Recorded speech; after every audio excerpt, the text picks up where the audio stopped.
Mvutano kati ya Iran na Marekani umeendelea kuchukua sura mpya, huku viongozi wa juu wa Iran wakitoa kauli kali zinazoashiria msimamo mgumu wa Teherani katika kipindi nyeti cha kisiasa na kijeshi. Spika wa bunge la Iran Mohammad Bagher Ghalbaf ameshutumu wazi Marekani kwa kile alichodai kuwa ni njama za makusudi za kuleta mgawanyiko wa ndani nchini Iran, huku akisisitiza kuwa shinikizo la kiuchumi na propaganda za kimtandao vinatumika kama silaha ya kuilazimisha nchi hiyo kusalimu amri. Akizungumza kupitia shirika la habari la Fars linalohusishwa na jeshi la walinzi wa mapinduzi ya Kiislamu, Ghalbaf alieleza kuwa Marekani imekuwa ikifanya maamuzi yake kwa kutegemea taarifa zisizo sahihi kuhusu hali halisi ya Iran. Kwa mujibu wake, Washington imekuwa na matarajio makubwa kuwa vikwazo vya kiuchumi vitaidhoofisha Iran kwa kiasi cha kulazimika kukubali masharti yake, lakini akasisitiza kuwa tathmini hiyo ni potofu. Alinukuliwa akisema kuwa adui ana matumaini makubwa juu ya shinikizo la kiuchumi, lakini akaonya kuwa matarajio hayo yanatokana na taarifa za kupotosha. Katika hotuba yake, Ghalbaf alionyesha msimamo thabiti wa uongozi wa Iran kwa kusisitiza kuwa wananchi wa nchi hiyo wako tayari kuvumilia hali ngumu kwa ajili ya kulinda uhuru wao wa kitaifa. Alieleza kuwa historia ya Iran imejaa mifano ya ustahimilivu dhidi ya vikwazo vya nje na kwamba hali ya sasa haitakuwa tofauti. Kauli hiyo inaonekana kulenga kuimarisha mshikamano wa ndani wakati nchi ikikabiliwa na presha kubwa ya kimataifa.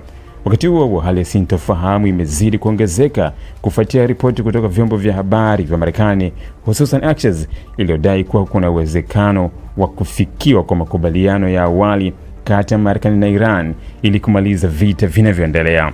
Kwa mujibu wa ripoti hiyo, makubaliano hayo yanatajwa kuwa hati fupi ya ukurasa mmoja yenye vipengele 14 ambayo inaweza kuwa msingi wa mazungumzo mapana zaidi, hasa kuhusu mpango wa nyuklia wa Iran na usalama wa eneo la Mlango wa Hormuz. Hata hivyo, viongozi wa Irani wamejitokeza haraka kupinga madai hayo. Ibrahim Razael, msemaji wa kamati ya bunge ya Iran ya usalama wa taifa na sera za nje, alipuuza ripoti hizo akizitaja kuwa ni orodha ya matakwa ya Marekani badala ya uhalisia wa mazungumzo yanayoendelea. Kauli hiyo inaonyesha wazi kutoridhishwa kwa Tehran na kile kinachoonekana kama juhudi za Washington kuunda simulizi ya kisiasa yenye maslahi yake.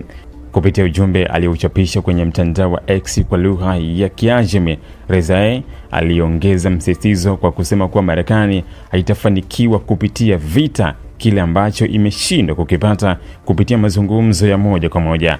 Alikwenda mbali zaidi na kutoa onyo kali akisema kuwa Iran iko tayari kijeshi na imeweka kidole kwenye kifyatulio, akimaanisha kuwa hatua yoyote ya shinikizo zaidi inaweza kukutana na majibu makali yasiyotabirika. Razael pia alisisitiza kuwa njia pekee ya kupunguza mvutano ni Marekani kukubali kuondoa vikwazo vikubwa ilivyoviweka dhidi ya Iran. Kwa mujibu wake, bila hatua hiyo hakuna uwezekano wa kufikiwa kwa makubaliano ya maana, na badala yake hali inaweza kuzidi kuwa mbaya. Kwa upande wake, Marekani chini ya Rais Donald Trump imeendelea kushinikiza makubaliano ya haraka ambayo yatamaliza vita na kufungua tena Mlango wa Hormuz, njia muhimu kwa usafirishaji wa mafuta duniani.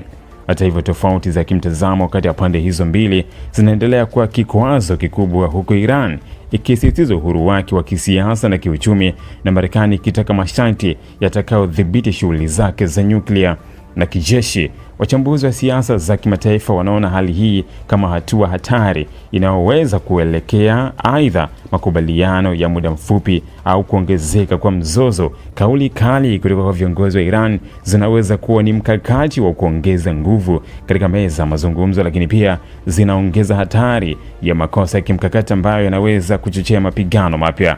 Kwa ujumla, hali ya sasa inaonyesha mchanganyiko wa juhudi za kidiplomasia na vitisho vya kijeshi, hali inayofanya mustakabali wa uhusiano kati ya Iran na Marekani kubaki kuwa wa mashaka makubwa.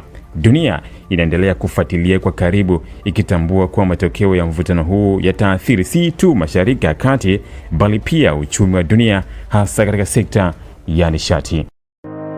Ili kuwa mwanafamilia bora wa Global TV, usisahau kusubscribe, like, kushare na kucomment. Baada ya kusubscribe, bonyeza alama ya kengele ili kupata taarifa kwa kila video inayopanda Global TV Online.